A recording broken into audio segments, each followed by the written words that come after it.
आप बैठ जाइए, नहीं आपको सुना है तो बाहर चले जाइए। आप जैसे लोगों के कारण ही देश बर्बाद हो रहा है। अब मीडिया में कहाँ से आते हैं?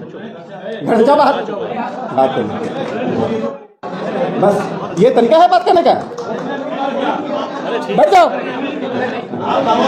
मैं 1 घंटे बोलूंगा तुम्हें, तुम्हारे घर आकर तुमको सुनाऊंगा मैं। बैठ जाओ, बैठ जाओ। कौन लड़का? देखिए यही है। आप अरे तो बहुत अच्छा, उसको बैठाइए नहीं। आदरणीय सलमान खुर्शीद जी, जिनको हम छात्र जीवन से सुनते रहे हैं, राजनीति में उनके संतुलित व्यवहार को देखते रहे हैं। शाहिद सिद्दीकी जी, जिनसे मेरा लंबा सरोकार है और हम लगातार मिलते रहते हैं। मनोज झा जी, जिनको आप सुने, जिनको संसद में या संसद के बाहर बहुत गौर से सुना जाता है, और नई पीढ़ी के ऐसे राजनीतिज्ञ हैं जिनमें लोहिया और किरलानी की छवि दिखाई पड़ती है। ख्वाजा इफ्तार अहमद जी, जिन्होंने इस सेमिनार में कुछ बातें कहीं और उस बातों का जो असर हुआ उस पर मैं कुछ बोलूँगा। हिलाल जी बैठे हुए हैं। प्यारे मित्रों, एक छोटी सी कहानी मैं सुनाता हूँ, क्योंकि जब हम वास्तविकता से दूर होकर बात करते हैं तो किसी निष्कर्ष पर नहीं पहुंच पाते हैं।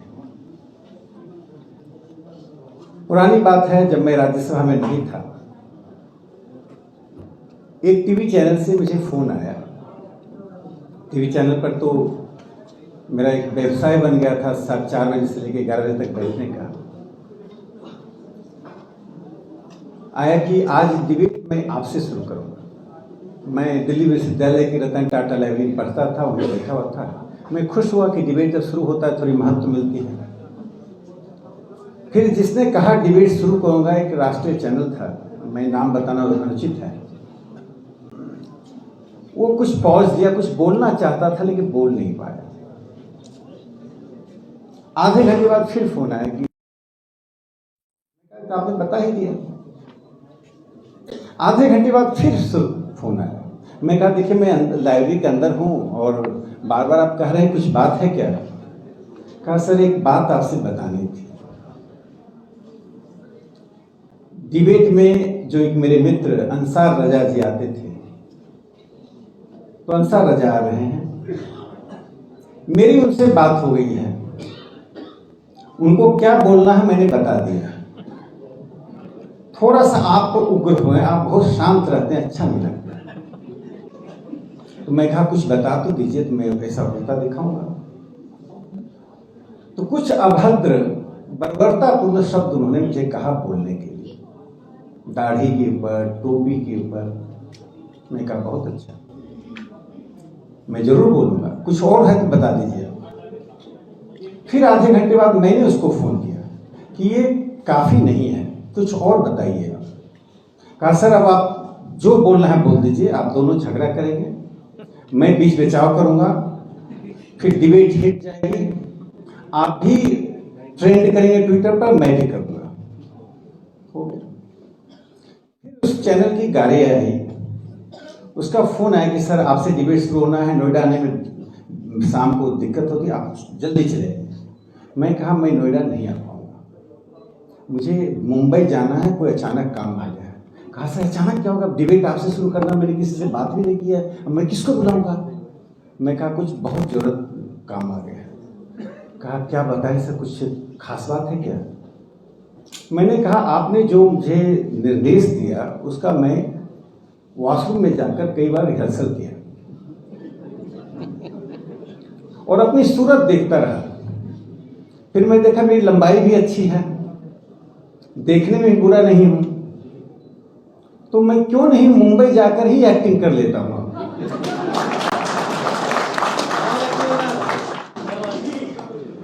मैं इस देश में किसी का दाढ़ी नोचने, किसी का टोपी उतारने के लिए पैदा नहीं हुआ।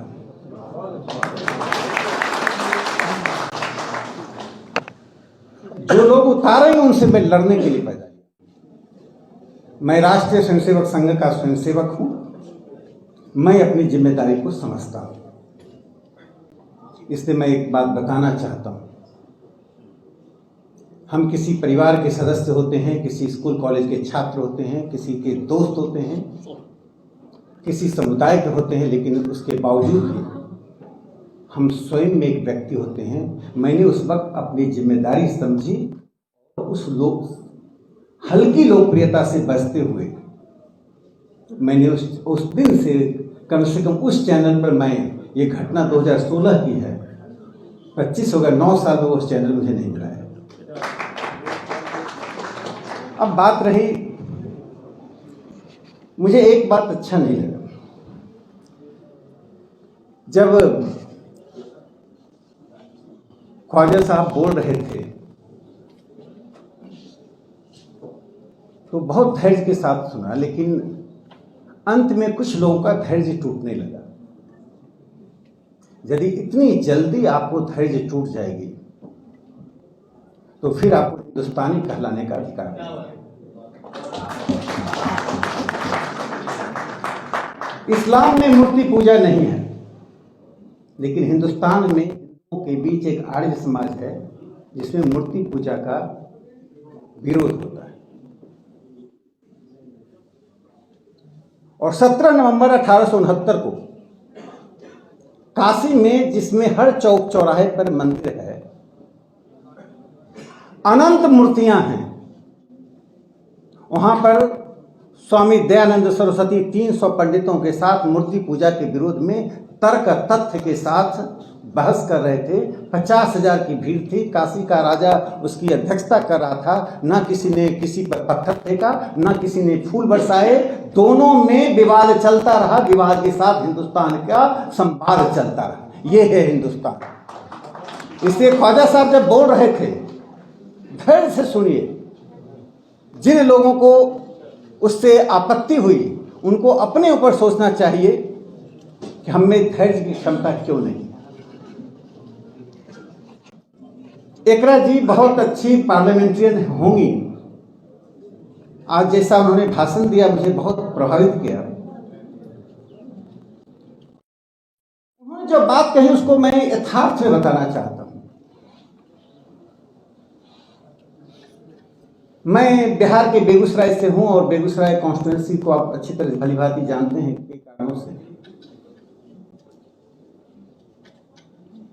राज्यसभा में जाने के पहले की बात है, टेलीविजन चैनल पर आने के कारण लोग सूरत देखकर पहचानने लगते हैं। मैं जब गांव जाता हूं तो लखनिया का बाजार,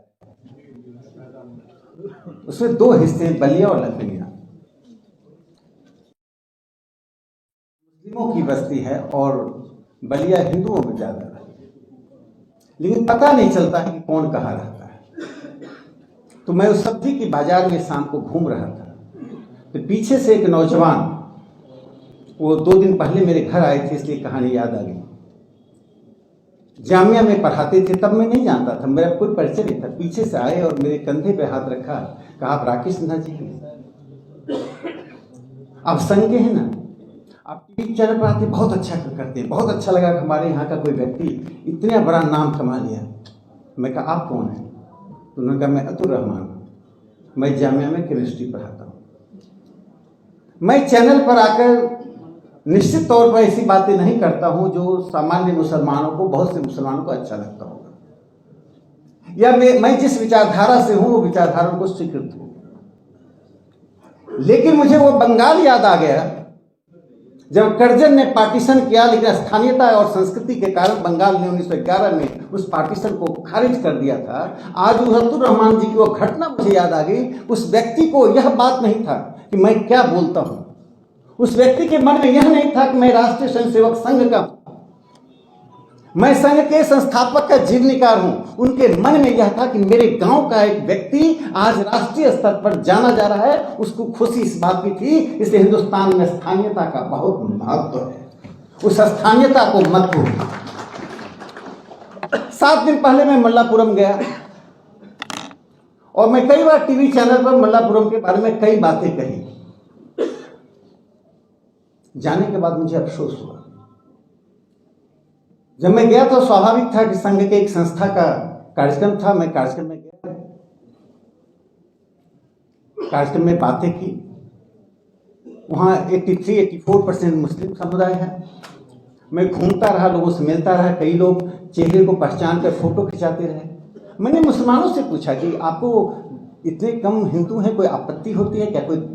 मैं हिंदुओं से पूछा तो मुझे लगा कि अब तक तो मैं मल्लापुरम के बारे में कुछ गलत बात ही करता रहा। यथार्थ की जानकारी नहीं होने से क्रिएट कर देते हैं। करना बहुत आसान है, लेकिन मैं कुछ बोल रहा हूं और कुकराझार में बैठा हुआ व्यक्ति या काशी में बैठा हुआ व्यक्ति या कंधमाल में बैठा हुआ व्यक्ति, क्या असर उसके मस्तिष्क में हो रहा है? उसे लग रहा है कि यह हकीकत है। इसलिए परसेप्शन बेस्ड पॉलिटिक्स को, परसेप्शन बेस्ड नैरेटिव को समाप्त करने के लिए सबसे अच्छा रास्ता है आउटरीच।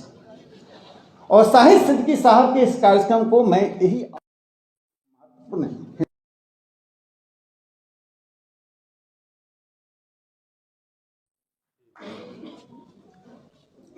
कि आपके घर में क्या होता, और जब तक हम पहल नहीं करेंगे, बैठकर सेमिनार करने से समस्याओं का यदि समाधान हो जाता तो दुनिया में 2 विश्व युद्ध नहीं होते। जितने खर्च शांति के ऊपर समय हुआ, पैसा हुआ, ऊर्जा हुई, उसके बाद भी अशांति फैली हुई है। कदम बढ़ाना पड़ता है। मैं एक और दूसरी घटना का जिक्र करना चाहता हूं।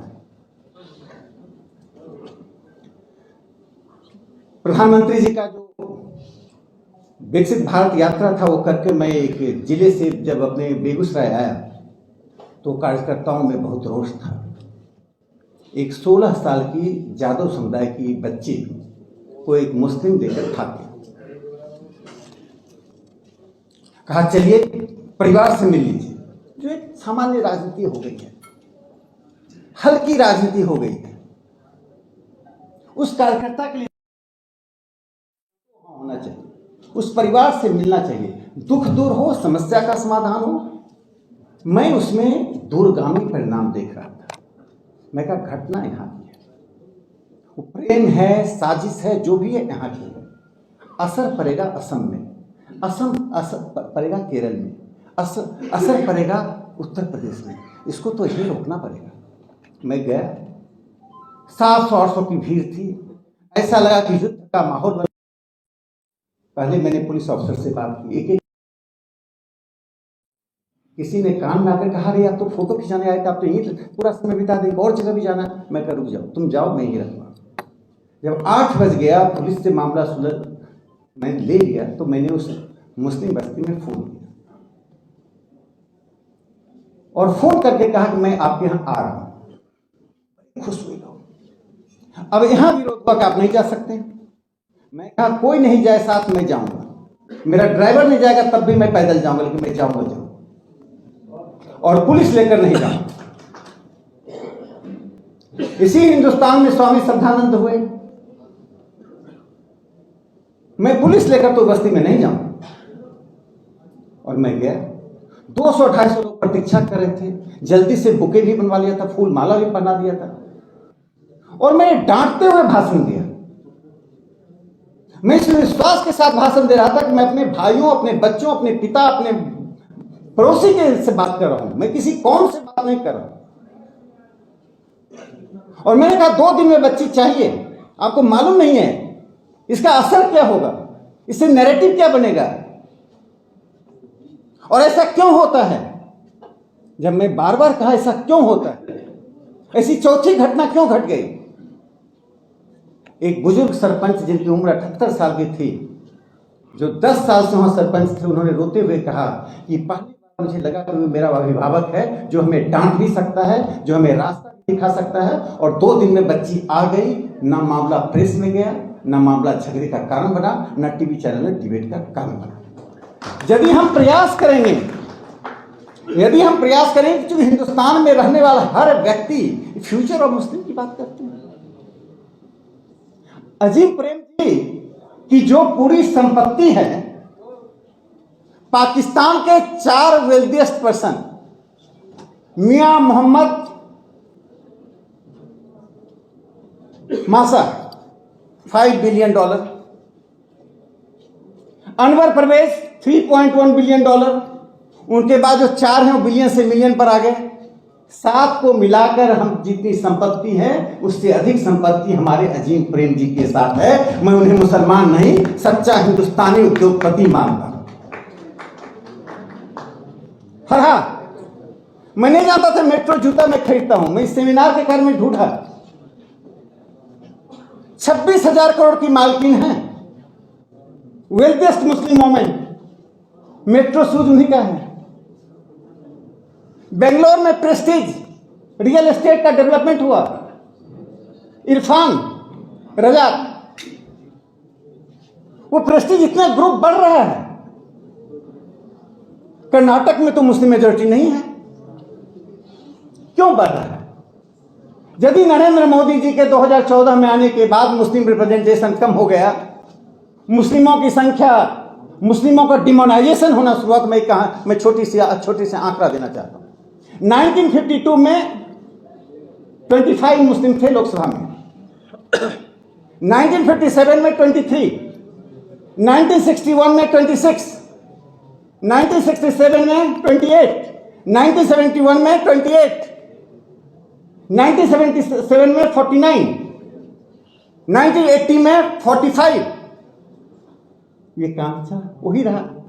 2024 में 24, 2024 से 2019 में 26, उसके पहले 2014 में 23। कहां आंकड़े बदल गए? आंकड़ा क्यों नहीं बदल रहा सुनता हूं। जब हम मल्टीकल्चरल की बात करते हैं तो कहना बहुत अच्छा लगता है। मुझे हिलाल जी को पढ़ना क्यों अच्छा लगता है? क्योंकि बुनियादी मसले को उठाते हैं। मल्टीकल्चरल की बात करना और मल्टीकल्चरल में कंट्रीब्यूट करने में अंतर होता है।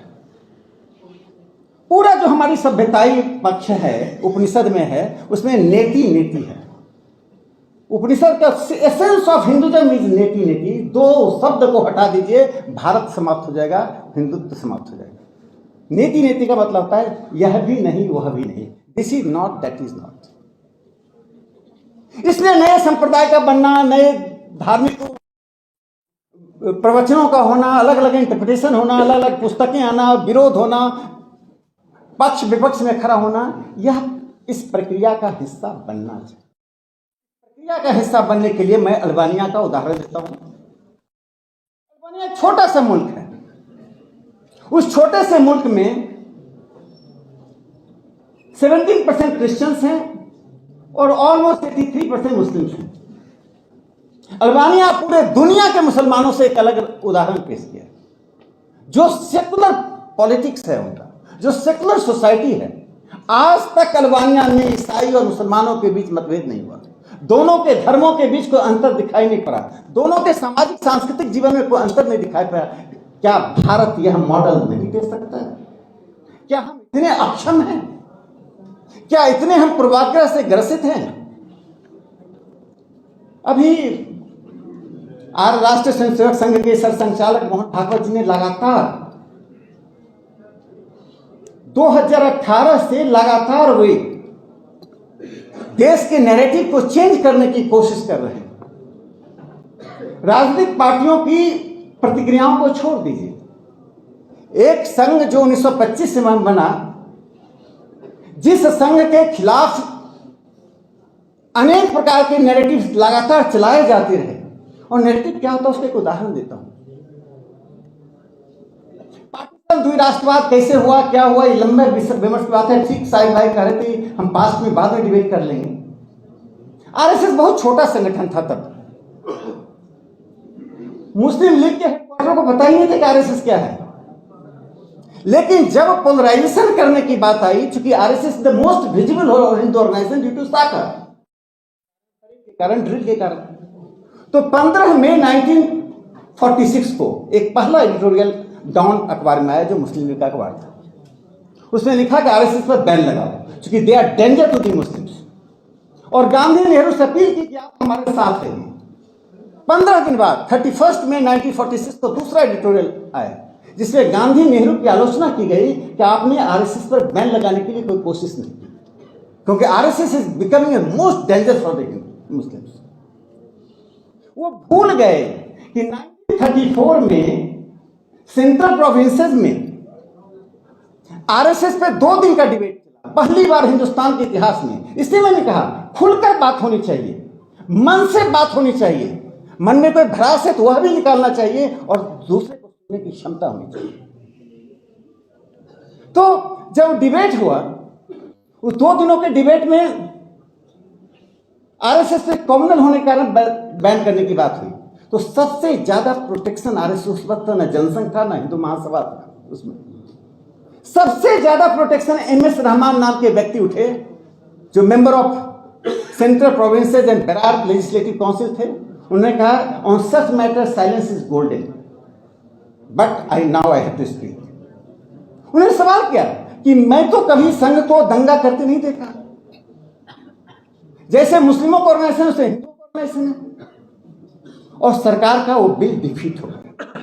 तो मैं जो कहना चाहता हूं, यह जो नैरेटिव क्रिएट की जा रही है कि 2014 के बाद भारत बदल गया, 2 बातें रेखांकित कर लीजिए। हिंदू समाज रिफॉर्म को प्रोत्साहित करता है। ईश्वर चंद्र विद्यासागर विधवा विवाह के समर्थन में आया। आपको मालूम है विधवा विवाह की हालत क्या थी? 1921 के जनगणना में आया कि 1 साल से कम उम्र की 597 बच्चियों को विधवा डिक्लेयर कर दिया गया था। 1 साल से कम उम्र की 2 साल की 494, 3 साल से कम उम्र की बच्चियों को 1207। ये आंकड़ा बढ़ता गया। मैंने एक जिसका जन्म नहीं हुआ विधवा डिक्लेयर कर दी गई। ईश्वर चंद्र विद्यासागर इसके लिए अभियान चलाया तो उनके विरोध में एक बहुत विद्वान व्यक्ति राधाकांत देव उनके सामने खड़े हो गए। जब दस्तखत हस्ताक्षर का अभियान चला तो राधाकांत देव को 37,787 लोगों ने साइन किया और ईश्वर चंद्र विद्यासागर को 987 लोगों ने दस्तखत किया। लेकिन हिंदू समाज ने ऐसे 37,000 लोगों को खारिज कर दिया, 900 लोगों को स्वीकार कर लिया। हमने विधवा विवाह को स्वीकार कर लिया और वुमेन रिफॉर्म की बात। यदि आप में रिफॉर्म की बात होती तो प्रधानमंत्री नरेंद्र मोदी जी को ट्रिपल तलाक बिल लाना नहीं पड़ता। I consider this is the most revolutionary, most radical, most desirable reform by any Prime Minister who has done, that is Prime Minister Narendra Modi.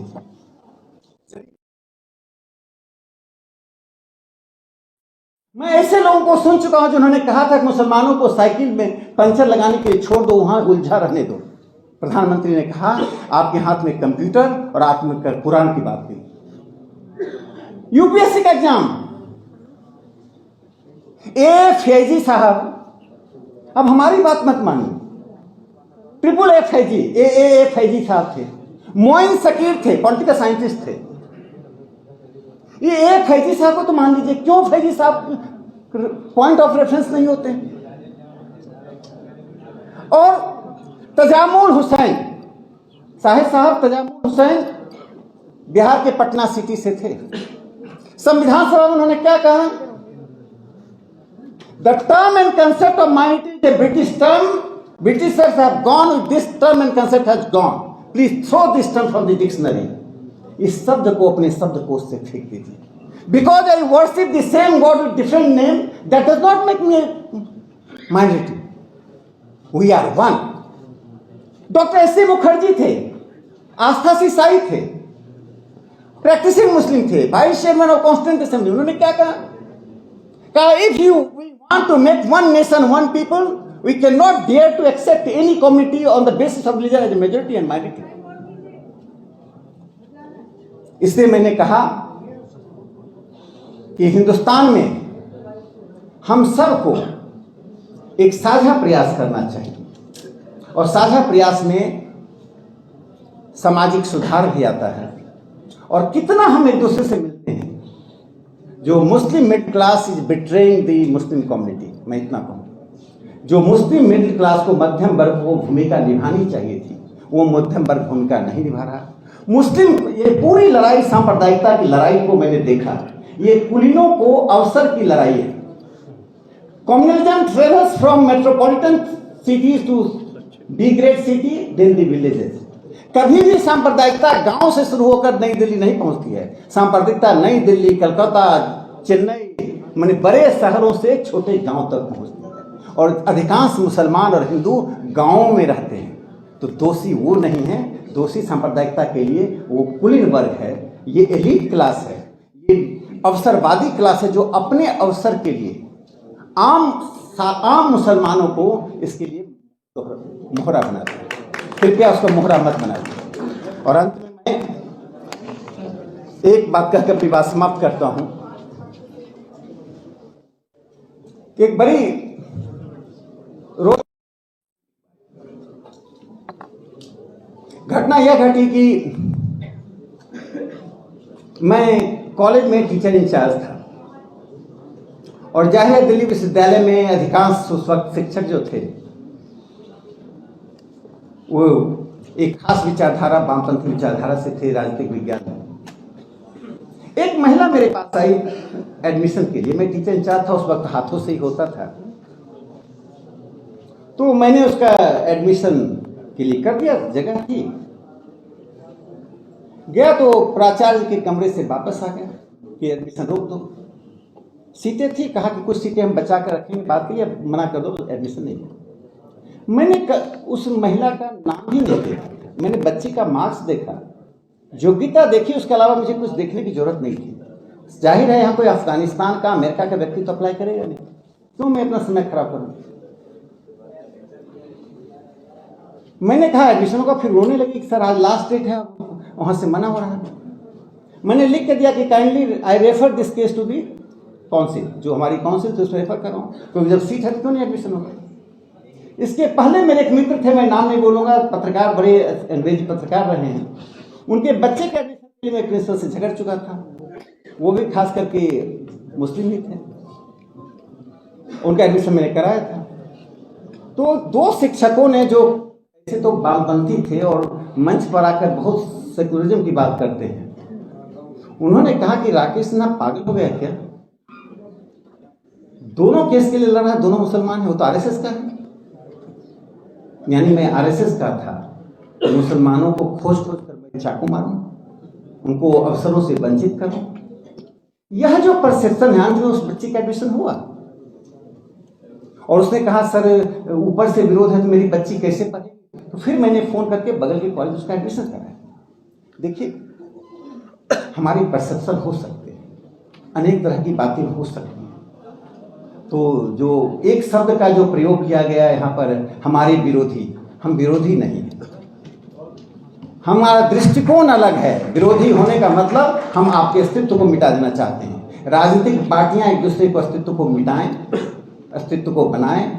हम समाज के लोग, हम उस राजनीति को लेकर आगे बढ़ेंगे जिस राजनीति में हम कदम बढ़ाएंगे, स्थान स्थान पर झगड़े को सुलझाएंगे और एज अपने व्यक्तित्व के रूप में हम समस्या का समाधान करेंगे। यदि ऐसा नहीं किया तो ये नैरेटिव बना बनाकर काल्पनिक शत्रु पैदा करके हमें लड़ाते रहेंगे, हम लड़ते रहेंगे। और जो बात आपने कही, 75 साल से जो समस्या के लिए आप लड़ रहे हैं, वो समस्या वैसी बनी रहती है। समस्याओं को खड़ा करने की आवश्यकता नहीं है, समस्याओं को समाधान करने की आवश्यकता है। इसलिए एक दूसरे से मिलें, जुड़ें, बातें करें। और जो प्रधानमंत्री नरेंद्र मोदी जी के जो मैंडेट को जो रिजेक्ट करते थे, क्यों आरएसएस कहीं से मैंडेट रिजेक्ट करते हैं, मैं आपको बता देना चाहता हूं कि 31% टॉयलेट्स गए हैं मुसलमानों के पास, चावल और गेहूं मिल रहा है। सच्चर कमेटी ने कहा सबसे गरीब मुसलमान हैं, तो जाहिर है 80 करोड़ में सबसे ज्यादा मुसलमानों के घर में चावल गेहूं चाहिए। तीसरी बात आप बैठ जाइए, नहीं आपको सुनना है तो बाहर चले जाइए। आप जैसे लोगों के कारण ही देश बर्बाद हो रहा है। अब मीडिया में कहां से आते हैं, घर से जाओ बाहर बात करने। बस ये तरीका है बात करने का, बैठ जाओ। मैं 1 घंटे बोलूंगा तुम्हें, तुम्हारे घर आकर तुमको सुनाऊंगा मैं। बैठ जाओ, बैठ जाओ। ये कौन लड़का, देखिए यही है। आप अरे सुनिए तो आप रखिए, बहुत अच्छा, बहुत बेहतरीन। मैं मुझसे बात हो जाएगा आप उसको बैठाइए, नहीं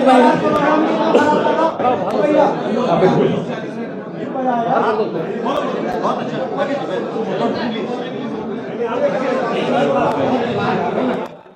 चुप हो जाओ यार, बोलिए सर, बोलिए बोलिए। बस मैं अंत में ये कहना चाहूँगा कि ऐसे जो छोटे से एलिमेंट हैं, गलती इस बच्चे की नहीं है, इसके माथे में जो जहर बो दिया गया है, चाहे मीडिया के द्वारा, अखबारों के द्वारा, घर में पड़ोस से वो जहर निकल रहा है। तो मैं इतना कहना चाहता हूँ, हम मिलें जुलें, एक साथ रहें, हिंदुस्तान एक साथ चलेगा, एक साथ रहेगा। इसका future of Muslim is the future of India. इसी के साथ हम चलें और इसी के साथ हम रहें। धन्यवाद। बहुत बहुत शुक्रिया।